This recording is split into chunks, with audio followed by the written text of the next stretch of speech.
What's going on, YouTube? I'm Ranger Not Available, but you can call me Aiden. And today, I want to talk about my bucket list, or at least sort of. I don't necessarily want to talk about everything on my bucket list, because frankly, it's not complete yet. I haven't even started really doing it. But there are a few things, one in particular, that I actually got to do this year, and it's one of the biggest items that was on there. So, as many of you guys probably know, because it's absolutely everywhere, at least as of right now. Sure, previously it wasn't quite as advertised, but as soon as we heard about it, we were all for it. The World Cup, the FIFA World Cup, so soccer, was held here in the US this year, as well as some in Mexico and Canada.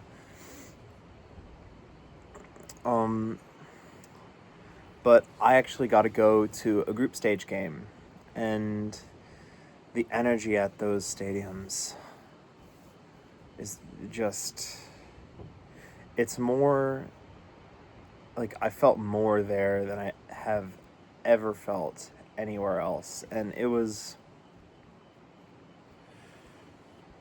super cool. Not only that, I got to go to a really, really good game. I got to go to the Austria versus Algeria game. And they ended up tying it, literally in extra time, 3-3. So it was a really high-scoring game, and it was really, really cool. The air was so tense, and it was just a really good game. But that was like the absolute biggest bucket list item for me. I've not necessarily always been into soccer, but I've always kind of loved it.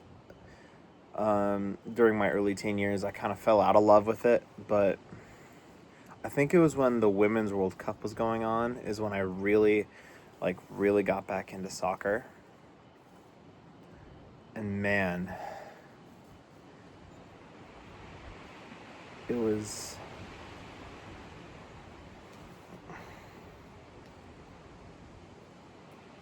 I got a bug in my ear. That's probably going to look great on camera. But it was something else. It was so cool. And yeah, if you guys ever get the chance, which at least hopefully someone out there gets a chance to go again,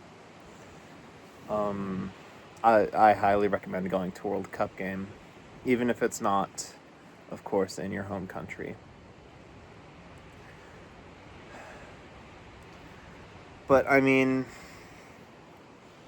I don't know what else to say, because, I've already told a lot of the stories I really wanted to get out of the way, but this one is different, and I guess I could tell multiple stories per episode, I guess, per video, but I don't want to do any more than 2 videos a day, because recording any more than 3 in a day is kind of a pain. But yeah, I don't know.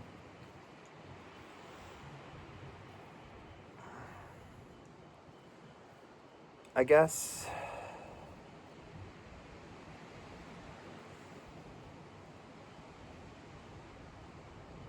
this episode really could be over now, but I'm mostly stalling for time because I don't want to do an episode shorter than 10 minutes when all the rest of the videos on the channel are 15 to 20.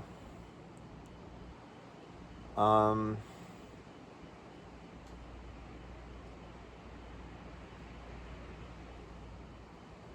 guess I can just do some little short things so I can just tell you about my life a little more.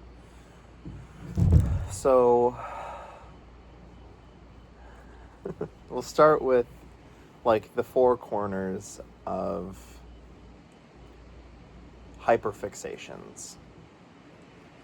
So on one part, you have trains.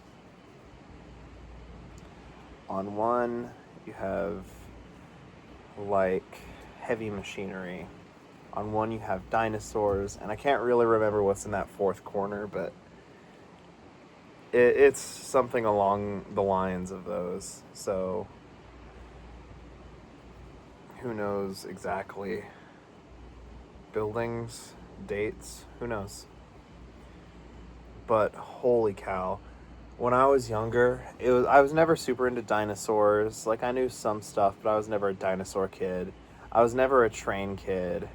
Maybe it's airplanes, because there's a lot of airplane stuff. But I wasn't an airplane kid. And I wasn't even, like, a construction kid, you know? Like, a lot of the people out here. I guess, like, farm tractors and stuff, that kind of fits into heavy machinery. But what I was into was monster trucks. I loved monster trucks as a kid.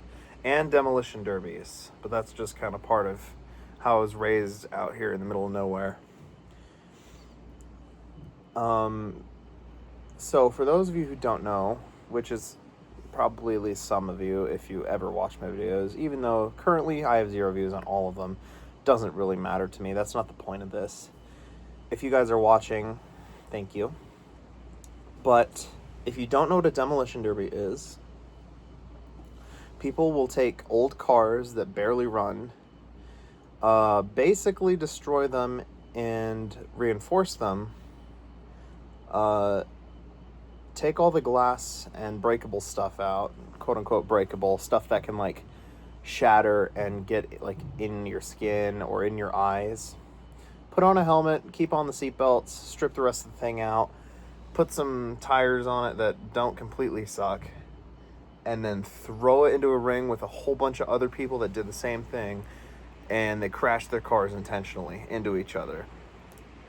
And the whole kind of gimmick, if you want to call it that, is last man standing. So you push your car and your opponent's cars to the limits, and you want to not destroy your car entirely. Basically, that's how that goes. But yeah, that's what a demolition derby is. And a monster truck, I feel like most of you would probably know just by the context, is a truck that's super lifted and is on gigantic tires. I'm talking like tires almost as tall as I am now, if not taller. So you've got tires like 5-6 feet tall, like basically tractor tires, but even wider than a lot of tractor tires. And they put gigantic motors in them and massive suspension, and they do a whole bunch of like stunts. They race them. They do a whole bunch of stuff like that, and it's pretty cool, honestly. But it was in a town maybe 70 miles away from where I am now, where just about every year they'd have a monster truck rally, and you'd get like 4, 5, 6 different people to bring their monster trucks out. It wasn't anything super big like Monster Jam. It was in like a rodeo arena. But they'd bring their monster trucks out, and they'd do a whole bunch of stunts, or like, they didn't really race them, but it was a lot of like car crushing, some jumps. Like, it was just always cool. But, you know, like, that was my old, I guess, hyperfixation when I was super young. Nowadays, I don't really care, and I don't even think they still do it anymore, because that was really more of an early 2000s thing and 2010s thing than now. But, man, it was a lot of fun to go to things like that.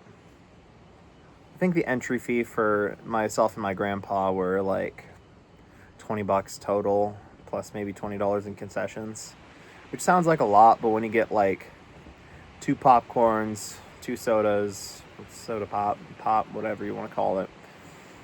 You get like some candies, whatnot. That's pretty decent for $40, you know? And it was always a lot of fun. Then, of course, once my brother was born, we went and did it with him too. And he had more of like that train hyperfixation as opposed to me, but like we both loved big machines. They were really awesome. So I guess that's that story, but it's still only 10 minutes and I want to get at least 15. So what other stories can I tell?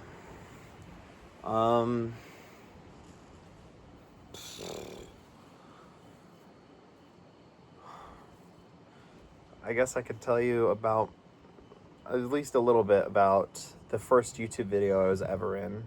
I didn't even know it was on YouTube for the longest time. But hey, my cousin did it. When it came to YouTube, my cousin was more focused on more mature games, things like GTA or Call of Duty. But on occasion, though often like less appropriate than most of the other people that would post this stuff, he would post Minecraft videos. Not very often, and again, not the most appropriately, but it was still cool. Of course, growing up in the 2000s and 2010s, it was awesome to see like someone I know have at least a little bit of like YouTube fame, I guess, even though it was like, I think he had like 700 subs. It was like very few subs, but it was really cool to have someone on YouTube, because that was like, for a lot of kids, it's their dream job, you know? Like, same reason like I want to be a rock star still. But yeah, it was really cool. And then there was one video, technically 2, but one of them was unlisted. And that video was, heck, I don't know, maybe 5 minutes long. He was playing with one of his friends, and I had, like, my mother was at work, and my grandma wanted to talk to her sister. So I figured, hey, let's go up there. So I went with her, and we decided to play Minecraft. Of course, his friend was on, so he was playing with him too. And we just ran around for like 20 minutes and just played the game and goofed off. I was laughing the whole time. The other 2 were cursing like none other, but again, they were like in their teens at the time. So like, what are you gonna do? I was probably 10, if that. But it was so much fun. There was something about that era of YouTube that is nicer. Not necessarily better, but it's more wholesome, I guess. It feels less produced, even though it was very overproduced at the time for most things.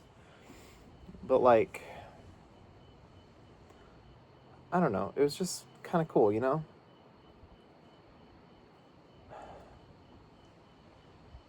Gosh, only 14 minutes. Well, I guess I could tell you one more story, but I don't know which one.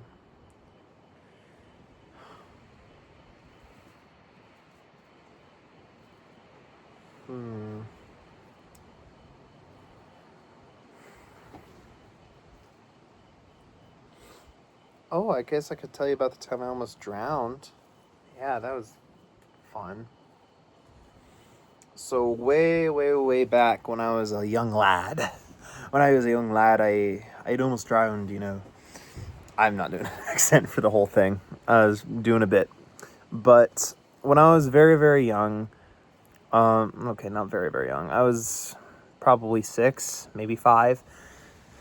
No, it's probably 6, because I think I had my glasses at the time. I just wasn't wearing them.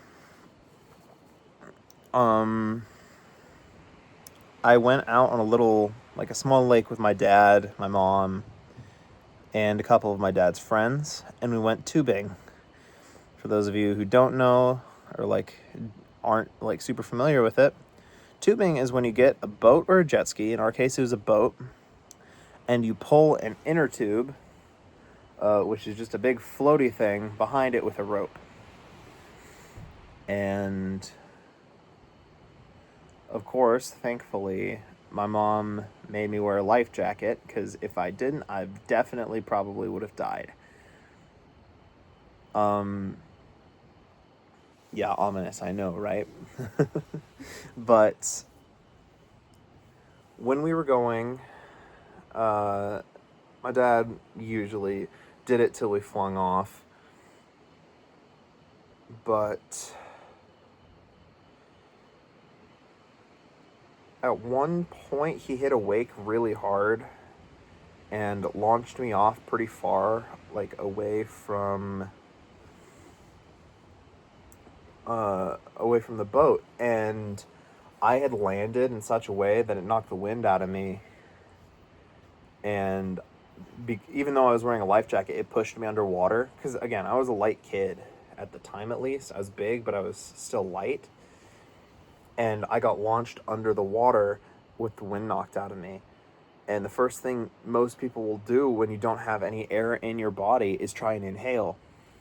Well, when I did that, my lungs started filling with water. So I was only underwater for maybe a second. And it's not like I was super struggling. But when I came out of the water, I was coughing like none other, because I just swallowed a whole bunch of water. I had gotten some in my lungs, and it was not fun. Luckily, my mom was able to pull me back onto the boat. And yeah, I didn't do tubing after that. And I still don't. Not necessarily because of that, because it's because I'm a real big guy now and I don't trust myself. Not necessarily because I think I'll drown, because I'm a good swimmer and I'm not stupid. I wear a life jacket if I'm ever out on a lake. It's one thing if you're in a clear pool because you have people to help, but at a lake that's murky, yeah, wear a life jacket. I guess that's the moral of this story, is wear a freaking life jacket. But yeah, my mother pulled me back onto the boat, and I was coughing the rest of the day. And I think that's at least partially one of those things that kind of pushed my mother and father farther apart. But it's never like they were truly super attached, if that makes sense. They were never married. They were dating for a while, but they were never married. And my dad left probably a year or so after my brother was born. So I really didn't know him a whole bunch, or super early in my life. And even now, I don't talk to him super often. We're not on bitter terms, but it's complicated. My whole freaking life story has been complicated. But yeah, we go golfing with him and his dad for things every once in a while. So there's that. Believe it or not, I have one of the most normal families in my entire class, or out of my graduating class at least. And I think that'll probably be the next set of stories I tell. Or not necessarily stories, but I'll set up some characters for you that are my classmates, or former classmates, I guess, technically. But it'll be a while before I really think of them as former classmates, at least until I start school. But guys, I think 4 stories is probably enough for you. You're probably not even here, but if you are, thank you so much. I guess until next time, I'm Ranger Not Available, but you can call me Aiden, and I will see you all in the next one. Peace and love, and goodbye.